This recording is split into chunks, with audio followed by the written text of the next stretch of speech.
So we have some unusual boxes that showed up. They're very nondescript. There's a couple of stickers. You see the word Xbox there. Inside of here is going to be my best look, your best look yet at the next generation consoles from Microsoft. We have some code names on here. Like, look at this one, Project Stockton, Project Toledo. It's important to note these are kind of, they're non-functional. That's the reason the boxes are so light. I want to see the form factor, especially, actually, I might be more interested in the little guy. We got all the details recently on Series S.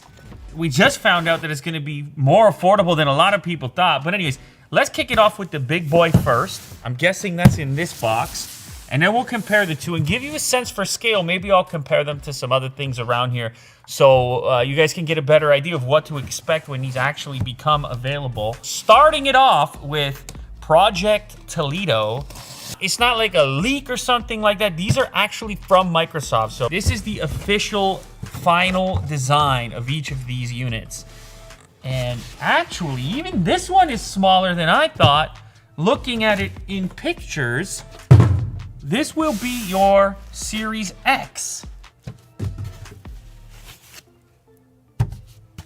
Now, I've been talking about this shape on Lou Later. I called it a rectangular prism. Others said, Lou, don't you remember primary school? It's called a cuboid. You could call it either. Those are acceptable terms. I've never heard cuboid in my life. It's a real thing. Would you check out this cuboid? Whoa, cool. That is much smaller than I expected. I was a bit concerned when I saw the initial images. I was like, how do you put that thing underneath a TV in an actual entertainment kind of, or what about even on a desk? It was a little bit strange, but it's actually not that huge. And when you consider the horsepower they've been able to pack in here, it's borderline impressive. And I mean, of course, we're gonna have 12 teraflops of power, and I'll take as many as I can get. So you've also got the super fast NVMe SSD in there, 1 terabyte of storage compared to 512 on the other unit. So yeah, it's gonna have a tremendous amount of power, the most power ever in an Xbox, and an unusual form factor. It has this large base down here on the bottom, so it can stick and stand like that. But I also noticed straight away, you do have feet on it. So yes, you can lay it down. Now, I don't know what type of furniture you're dealing with, whether or not you can find a good spot for that, but I think some users will actually go this way with it, and it appears that Microsoft is telling you you can because you have feet on that side of the unit. Now, the way I'm handling it, yes, it's lightweight. The components are not on the inside. That's important to know. This model obviously also has a disk drive slot, a singular eject button, the Xbox button over here, which looks to be backlit or will eventually be backlit. There looks to be some kind of a sync button for your controllers. Also a singular USB Type A port on the front. A little bit of Xbox branding up here. And then as we flip it around to the back, we have 2 more USB Type A with the SS indicator above there. We have storage expansion as well. If you need more storage than the 1 terabyte that's baked in, you have a network port for your Ethernet. There's an HDMI out, and then your power connection in that section right there. So that kind of rounds out the visual appearance of the Series X. Now let's go ahead and compare the arguably as exciting, maybe more exciting to some people, Series S, which we just got all the details for this one, just got uncovered. Project Stockton. And originally the renders kind of had this thing as an actual cube, but it turns out it's also some type of prism, and it is tiny. Now, I don't know what this is meant to compete with.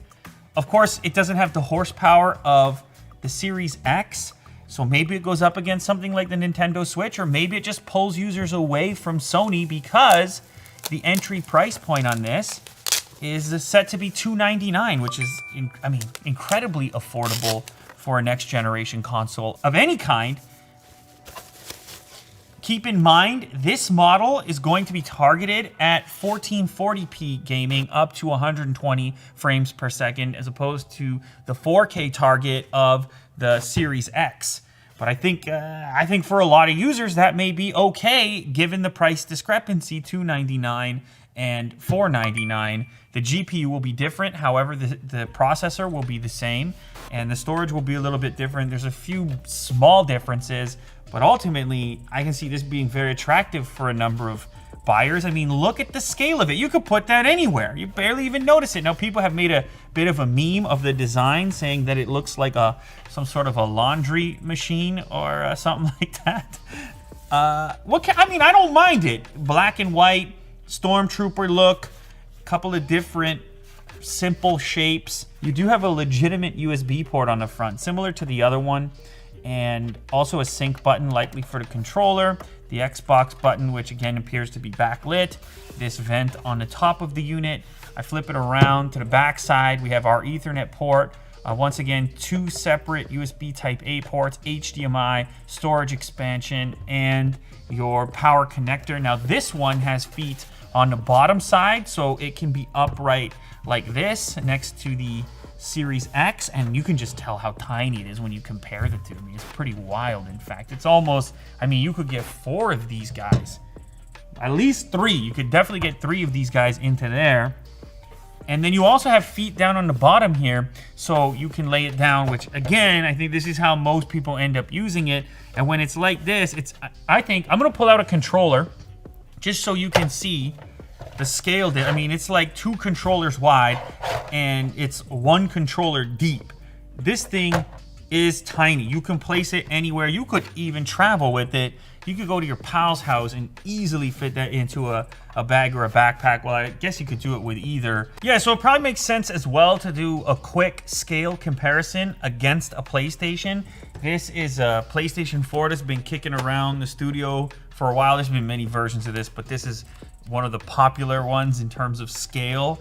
So typical PlayStation 4, and you can see how that measures up next to the Series X.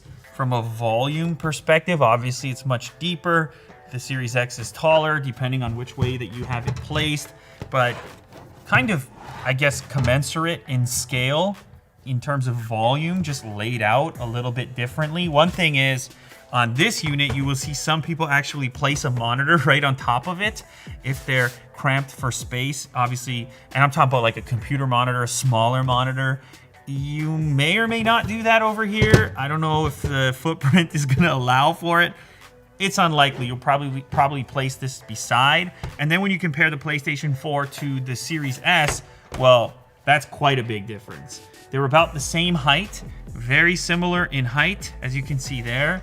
Very little difference in height, and then about half the depth of a PlayStation 4. So that's pretty impressive that they were able to cram everything into a little box. A one-handed holdable box. Sony has their work cut out for them because, as I've talked about on the Lou Later show many times, they're scheduled, or at least the rumor is at the moment, that they're going to just put out a PlayStation 5 and a PlayStation 5 digital. So essentially 2 models to compete with this one at price points presumably very close to the price of this one, but they're probably not going to have a next generation play in the same price territory as this little guy. And so that's going to be interesting to see how the market responds.